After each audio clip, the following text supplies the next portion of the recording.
Assalamualaikum warahmatullahi wabarakatuh. Alhamdulillahirabbil alamin wassalatu wassalamu ala asrofil anbiya'i wal mursalin sayyidina Muhammadin wa ala alihi wa sahbihi ajma'in, amma ba'd. Para pemirsa yang saya hormati, puji syukur alhamdulillah bahwa pada hari ini kita bisa bersilaturahim dalam keadaan yang baik, meskipun bisa jadi cara silaturahimnya itu berbeda dengan kebiasaan kita pada pertemuan di masa-masa sebelumnya, di mana kita bisa melakukan tatap muka langsung. Tetapi pada hari ini tatap muka langsung menjadi bagian yang tidak dianjurkan, dan kita dianjurkan lebih banyak menggunakan media teknologi sebagai basis yang mempertemukan di antara kita semua, baik untuk kepentingan silaturahim saja, untuk kepentingan taklim, untuk kepentingan belajar bersama, maupun untuk kepentingan-kepentingan yang lain.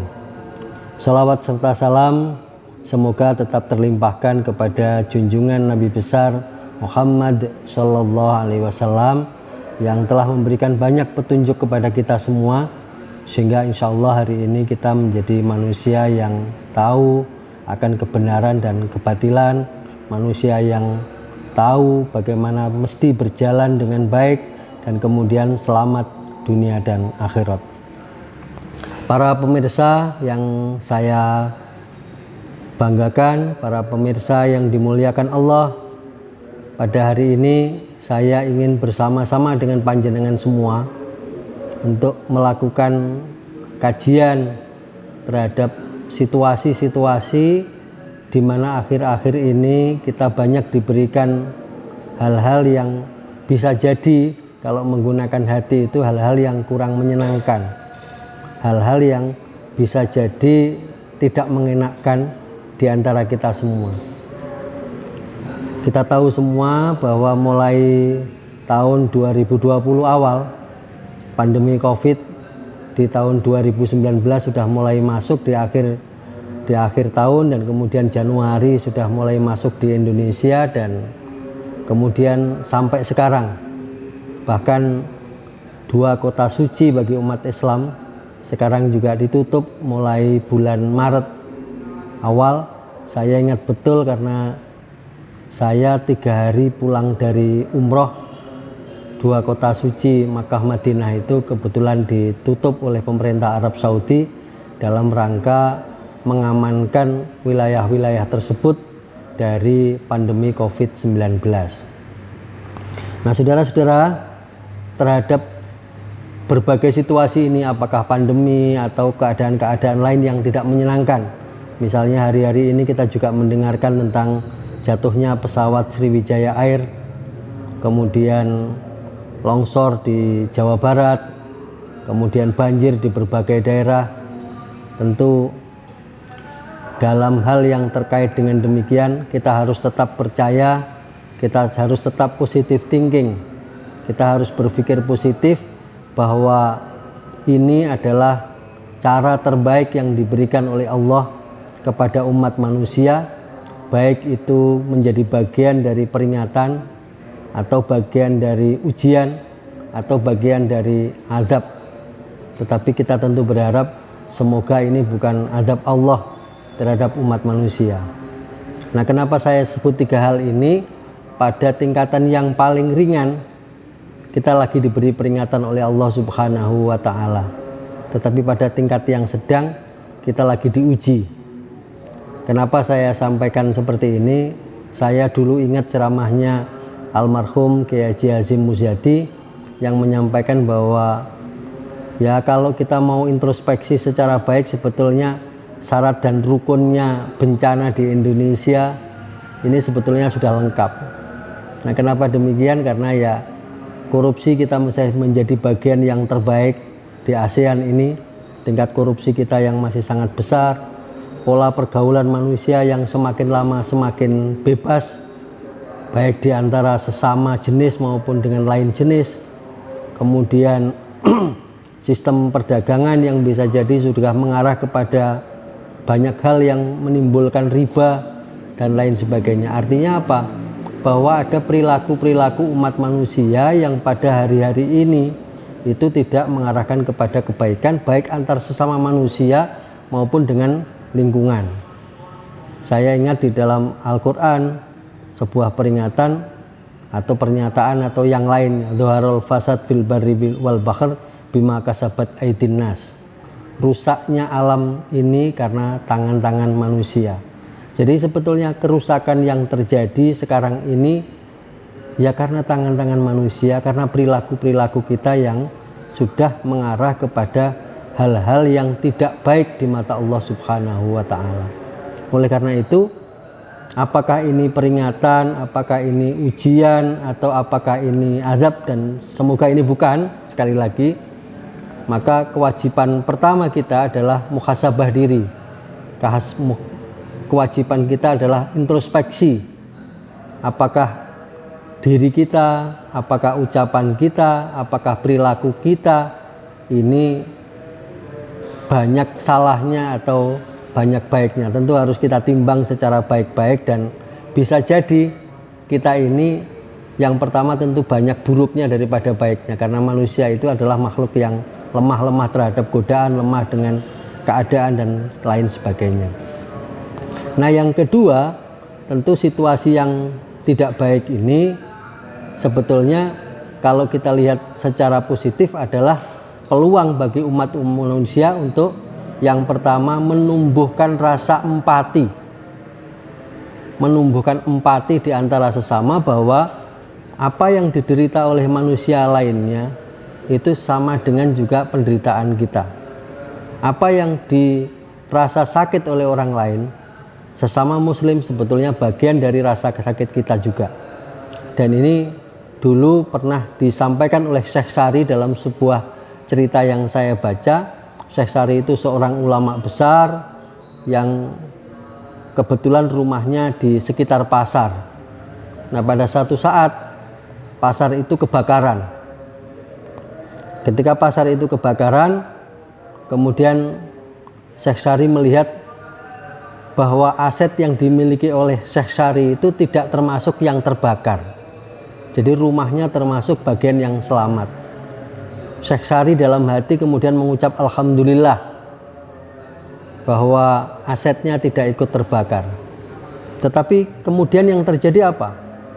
Syekh Sari menangis dan kemudian membaca istighfar bertahun-tahun karena merasa di saat orang lain mendapatkan ujian, Syekh Sari justru merasa bahagia, tidak muncul empatinya. Maka dia meminta maaf kepada Allah Subhanahu wa Ta'ala, karena pada situasi sulit kok menunjukkan kebahagiaan. Ini tentu menjadi pelajaran bagi kita semua yang terkadang-kadang kita ini justru mengucapkan selamat, mengucapkan alhamdulillah ketika ada satu bencana di mana kita terbebas dari bencana tersebut. Nah, yang pertama itu memunculkan empati. Jadi apa situasi yang kurang baik ini harusnya jadi bahasan untuk introspeksi. Yang kedua, bahasan untuk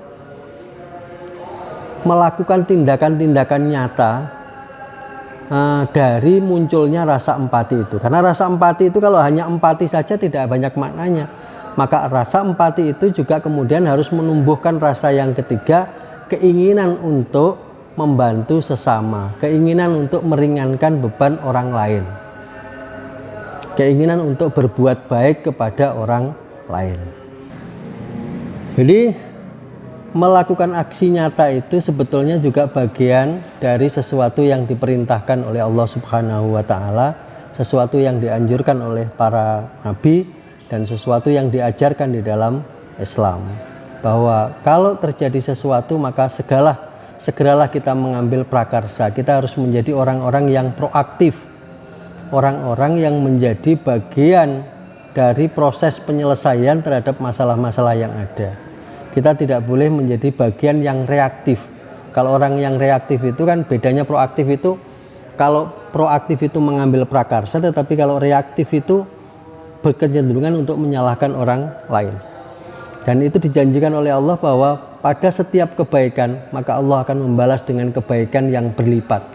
Karena itu jangan takut ketika kita kemudian melakukan hal-hal yang membantu orang lain. Membantu orang lain itu dengan apa? Tentu macam-macam. Kalau para mahasiswa belum punya uang, ya bantulah dengan tenaga. Kalau tenaganya tidak kuat, ya bantulah dengan pikiran. Nah, bagi orang yang sudah punya pendapatan, bantulah, ringankan beban orang lain itu dengan mengeluarkan zakat, infak, dan sedekah. Dan itu bagian dari amal baik yang sangat penting dilakukan pada situasi seperti sekarang. Ingat bahwa as-shadaqatu lidaf'il bala. Sedekah itu dapat menghindarkan kita dari kerusakan. Sedekah itu dapat menghindarkan kita dari keburukan. Sedekah itu bisa menjadi bagian dari proses penyembuhan terhadap penyakit. Sedekah itu bagian dari proses membersihkan harta yang kita miliki. Ingat bahwa harta yang kita miliki itu bukan semata-mata 100% milik kita semua, tetapi sudah ditegaskan oleh Allah dalam surat Az-Zariyat, wa fi amwalihim haqqul lisaili wal mahrum. Pada setiap kekayaan itu ada haknya orang lain diminta atau tidak. Jadi tidak diminta aja suruh diberikan, apalagi kalau diminta. Dan hadisnya Rasulullah, tidak ada orang yang miskin, tidak ada orang yang menjadi miskin karena sedekah. Karena itu kemudian sedekahlah melalui kemampuan-kemampuan yang ada tadi. Punyanya pikiran ya silakan pikiran, punyanya tenaga ya tenaga, yang punya harta ya silakan harta, yang punya fasilitas ya silakan fasilitasnya, yang punya kemampuan untuk mengambil kebijakan, maka tentu harus dengan cara mengambil kebijakan itu agar kebijakannya dapat meringankan orang lain. Nah, ini tentu butuh proses dari kita semua untuk kemudian belajar. Nah, kalau aksi nyata itu sudah kita lakukan, insya Allah beban kita semua, beban masyarakat itu akan menjadi lebih ringan, dan kemudian kita bisa bersama-sama membangun negeri ini, bersama-sama membangun kehidupan ini, bersama-sama menata masyarakat ini menjadi masyarakat yang baik, menjadi negeri yang baldatun thayyibatun wa rabbun ghafur, menjadi negeri yang subur makmur, negeri yang memuliakan, negeri yang mensejahterakan semua umatnya. Kira-kira itu yang saya sampaikan, dan kepada para mahasiswa tentu kami mengucapkan empati saya kepada saudara-saudara semua, di mana pada hari ini kita belum sampai hari ini kita belum bisa melakukan aktivitas nyata secara langsung, tetapi kita masih menggunakan media teknologi. Percayalah bahwa penggunaan teknologi juga bukan merupakan bagian yang jelek, tetapi kalau kita lihat secara baik, maka teknologi ini juga bagian dari hal yang baik, di mana sesuatu yang awalnya tidak mungkin menjadi mungkin. Tetap bersyukurlah, karena janjinya Allah, la in syakartum la azidannakum wa la in kafartum inna adzabi lasyadid. Kalau kita bersyukur, insya Allah akan menambahi nikmat yang diberikan kepada kita semua. Tetapi kalau kita kufur nikmat, maka azab Allah yang sangat pedih. Jadi tetaplah menjadi orang-orang yang bersyukur meskipun situasinya kurang baik. Syukur itu apa? Syukur itu adalah yang pertama menerima apa yang diberikan oleh Allah sebagai keputusan yang terbaik, dan kemudian yang kedua memperbaiki kondisinya agar makin ke depan makin mengalami peningkatan, dan jika sudah mengalami peningkatan maka kewajiban kita adalah memeliharanya. Dengan demikian sebagaimana janji Allah, kalau kita bersyukur insya Allah kita akan ditambah nikmatnya oleh Allah Subhanahu wa ta'ala. Terima kasih. Wallahul muwaffiq ila aqwamit thoriq. Wassalamualaikum warahmatullahi wabarakatuh.